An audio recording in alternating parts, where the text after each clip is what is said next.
I think you know this feeling quite well. You're out there, bloodied, beaten, and broken, running on the last few drops of liquid first aid. Probably a little lost, and you wish that the monster has lost you too. Though you're dreading every step forward, you know you can't go back. Even the sluggish enemies are beginning to seem a little more precarious now that even small mistakes are harder to remedy. Progress has to be careful. You're not prepared to be sent back to the last checkpoint again. You would probably even call it a night if you don't make it this attempt. Then perhaps you hear it first. The change in ambience or the crackle of fire. Or you've built a form of sixth sense of level design that allows you to identify or predict these places. But even so, the warm, familiar light or the color and sound of safety can feel like a welcoming embrace. As soon as you see that place, you feel that sinister tension leave your shoulders. I'm of course talking about checkpoints, at least those that come in the form of safety and rest. They can have many shapes, such as bonfires, safe rooms with the occasional typewriter or recorder, break rooms with coffee thermos, or peculiarly placed box-sized benches of contemplation. For many of these games, their safe places or checkpoints feels rather iconic in a way. I would bet that without looking at the visuals I provided before, you could picture some of them quite vividly as I listed them. For the record, in this video I will mostly refer to them as safe rooms, even if they're shaped as bonfires or benches. I think you get it. But going back to the question at hand, what is it that makes these places elicit such warmth, that they feel sort of welcoming, when they exist in worlds that are quite clearly hostile towards you? And what does this mean to you as the player? I wouldn't necessarily say that most of these safe rooms are welcoming in the same way as you would call your home welcoming. A place where you can lower your shoulders and have that feeling of absolute safety. These safe rooms are, after all, just small areas of at least perceived safety, found within often huge and hostile worlds. But there's something quite special about these places. I think that often the contrasts in safety to the hostility of the world that is just on the other side of that door, or just outside of that warm light, almost makes it feel like you've entered another world or a protective pocket dimension. Even though you can look out into that hostile place, it isn't quite able to hurt you here. Like a sort of sanctuary that even evil has to abide by. You've probably seen artwork of these tired, mellow-looking knights who have found their momentary peace at such a place. I think there's something quite aesthetically pleasing about this type of imagery. Something about the embrace-colored respite in a cold world that provides little safety and might just have been able to take you away mere moments ago. But not now. Now this little nook provides just enough safety. Safety to keep the world away. To me, it kind of tells the story that even grand heroes need safety and rest. As if we didn't know this. However, it in some ways gives a little pause and reflection to our own hectic lives. If even heroes need rest, well then perhaps mine is earned too. Maybe I can sit down and just be for a moment. You probably haven't slain any dragons or saved any maidens. Maybe you've defeated an Excel sheet or two, survived the math test, or maybe provided a bit of shareholder value. But your rest is earned too. at your own proverbial bonfire, typewriter, or bench in the middle of nowhere. Perhaps it is the contrast at play here that makes that safety a little more rose-tinted. How can a place like this feel safe when it is found within the same space as the horrors you just escaped from? But even so, there's something about these places that can feel like a warm embrace when the world has been cold enough. Coming back to these familiar, safe places can almost feel like a warm memory. Like that dish that you haven't had for so long, made by that special someone, that when you feel that taste, you're brought home, just for a moment. There are so many different variations of this, with different degrees of aesthetic safety added. Some feel more welcoming, while others feel functional and sterile, sometimes even desperate. To me at least, there is a very, very stark contrast between the harsh and sterile safety of the shelters of Rainworld and the warm light of a safe room in Resident Evil or the bonfires of Dark Souls. Though their worlds can be just as hostile. From a purely mechanical view, these places serve as literal save points that either autosaves when used or approached, or at least allows for manual saving of one's progress. Often they also serve to heal and restock, allow access to a stash of items, and even upgrade stats or equipment.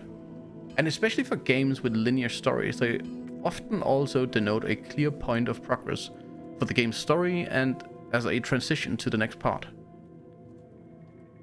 To allow for an ease of mind for you to use all these more UI-heavy features, even the enemies of the game have to respect the rules of safety. Though it is as much a feature to not have you ruthlessly murdered while stuck menuing, or give you a chance to pause a game that might otherwise not. I think the most important part is to also provide actual rest. You know, to put the controller down for just a moment. For many games, if the game never allowed you to remove your foot from the gas every once in a while, and allow the intensity to drop for a moment, you would become either desensitized, overstimulated, or exhausted. I know this is something that the creative director of Dark Souls, Hidetaka Miyazaki, has mentioned in interviews before. It's probably the one place in Dark Souls where users can relax just for an instant. In this cold, dark world, the Beacon of Fire is a place of warmth. It's one of the few locations in the game that is heartwarming. It expresses this dark fantasy world I'm trying to create.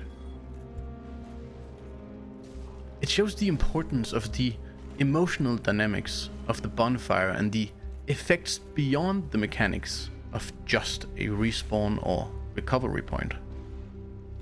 You want contrasts in intensity, such that the tense peaks of a boss fight seem even greater. These breaks allow players to reflect on their struggles of what just happened and why rest felt so necessary. I think the best safe rooms or the best bonfires come right after the highest of highs, when rest felt the most earned. A notion also echoed by Kazunori Kadoi, director of the Resident Evil 2 remake. We thought that having nothing but tension throughout the whole game would be exhausting for players, so we designed the safe rooms as a safe place to take a breather from the horror. Shusaku Uchiyama, composer of multiple Resident Evil games, also adds, effective horror is all about the balance and rhythm of tension and release. You can't have all tension all the time, or it just becomes tiring. I love how Uchiyama also touches upon the idea of fleeting safety and the horrors being right on the other side of that door. And how the safe room music still reflects this by having a tiny bit of uneasiness to it. More on the thoughts and designs from Resident Evil and much more can be found in Sean Martin's article on PC Gamer. I put a link in the description so you can give it a read. Now, I really need a smart segue here, And many better essayists than me could probably figure out a way to do this elegantly, but I'm just going to keep talking while I fade out that article until it has disappeared completely, such that I can talk about the next bigger thing. Because sometimes it's not about the pockets of safety in the pants of hostility. Okay, maybe pockets is the wrong type of metaphor to be literal about. What would hostile pants even look like? Actually, never mind. It is time to return to a place we know. We've most likely been there before. And like our pockets, this place also protects us. Though it is likely further away from danger than our bonfires and benches. We're returning to where most of our adventures tend to start. I'm of course talking about the hub. I think in some games, hubs can, sometimes to an even stronger degree than safe rooms, elicit this feeling of welcomeness or safety in a harsh world. And when thinking of hub worlds that feel like this, both to me and to many of my friends, nothing comes close to Majula. I can still feel the warm caress of Majula's sun and its familiar, tranquil yet melancholic soundtrack every time I boot up Dark Souls 2. It is such a powerful feeling that I can see, hear and sense it quite vividly when I think about it. I'm sure there's a good handful of nostalgia there as well. But it's just such a vibe. A place frozen in time and caught within the warmth of amber light. Yet it is broken and the horrors aren't that far. They're just far enough. Contrary to the filing shrine of Dark Souls 1 and 3, Majula doesn't feel quite as grim. At least not on the surface. And maybe that is enough. I suppose sometimes just the idea of safety is good enough for rest, even if it is deceptive.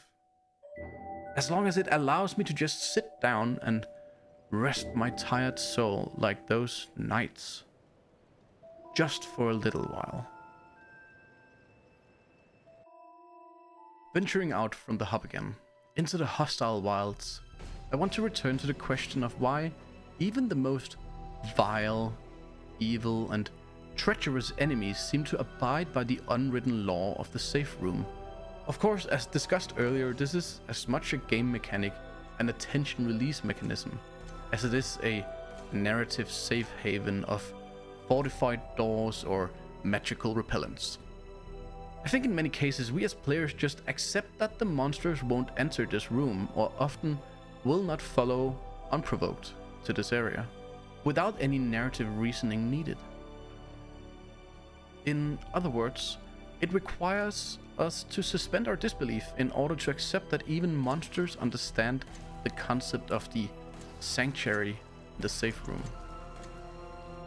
Though this law seems to be an unwritten one in the narrative sense, it also exists as a rule based on trust between the game's designers and the players. Carefully constructed from prior established rules of engagement and learned experience, it is yet an unwritten agreement that provides just the right balance of tension and release. Though just like any other rule, law or agreement, it can be broken. The game designers can choose to ruthlessly betray the trust established between the game and the player. The first time this happened in Silksong, I was completely awestruck. How dare they taint the sanctity of the safe room? Did I place my trust in thieves and charlatans? I instantly became suspicious of any new bench my beautiful butt cheeks had yet to rest upon. Like the very first time I was eaten by a mimic in Dark Souls. I swear it never happened again. I still don't trust chests in Elden Ring, though there's a distinct and disappointing lack of mimics in that game. The trust I built around the symbol of safety was so easily broken by such a betrayal that it became a gameplay-altering interaction in itself, no matter if it was fair or not. Now mind you, I have no strong feelings whether this is good design or not. I think it depends on the game and the player. But I think my reaction was what Team Cherry was looking for when they did that. It taught me that this area and its enemies are going to use traps and cheap tricks wherever they can. Going back to the mechanical effect of tension, a betrayal such as these trapped benches or the ambushes of Darkest Dungeons does drastically up the intensity of the experience in that moment. As long as they are well made and don't happen too often, I think they're interesting, and they do feel great to predict and overcome. Even though we might fall for the occasional traps of the safe rooms, we still need them. At least those of us that aren't gifted with the inhuman skills of speed and challenge runners. Though, as much as we need them in a mechanical sense to replenish our health and resources, I think, like Miyazaki intended with the bonfires and graces, that we also need them from an emotional sense. To reflect and to better appreciate the tense moments just outside those protective walls. And I know for my part that I love the warm light of a bonfire, the relaxing atmosphere of a safe room, or the contemplative bench in the middle of nowhere. Even when I know that the safety might be a fleeting and fickle thing, easily broken by a slightly sadistic game designer. But if so many of the safe rooms and hubs are so cozy and inviting, why don't we just stay there? Well, I think we again find the answer in the contrast. It would perhaps be kinda dull to just stay in safety forever. And one could make an interesting parallel to the boredom experiment, where users would rather push a button to get shocked than to be bored in their own minds. We long for the tension, such that the safety of the safe rooms means something. And like the resting nights aesthetic, I think we rest such that we can be heroic again. And heroics happen out there, behind that fortified door, or outside the reach of that warm light. Courage is not found within the safety, though that safety is addicting. It is found when we dare leave again, after our proper rest. Like the crestfallen character present in every Dark Souls hub, I think we would turn hollow if we would never venture out from that light again. If we never found the courage to face our fears out there. And just like in our games and fantasies, our real world also have safe rooms. It could be at home. It could be a special place in nature, at a friend's place. It doesn't even have to be a place. It could be a hobby or a thing that brings you peace.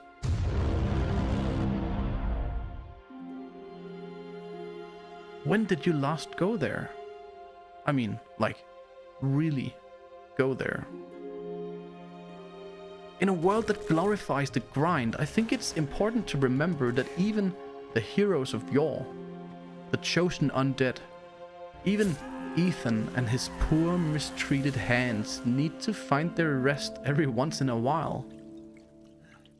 So how about you find that warm light of your proverbial bonfire and rest with intention this time.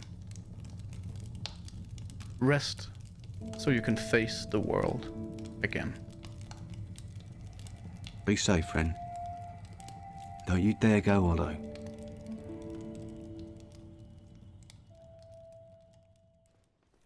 Happy New Year, everyone. Hope you've had the time to catch up with some of your backlog during the holidays and get some rest. As for me, I've been down with the sickness, so I haven't played as many games as I wanted to. But I hope to find a bit of extra time here during January. Fingers crossed. Besides that, I'm really looking forward to February 10th, when Mugenics releases. It's from the creator of The Binding of Isaac, which is a game I've played so much. And Mugenics looks really promising and just the right amount of weird. Hope you liked the video, and thank you so much for watching until the end. That means that you're either a pretty neat person, or you fell asleep. If it's the latter, sleep tight and don't let the monsters under the bed bite you. Have a good one, folks. So long, until I find you again.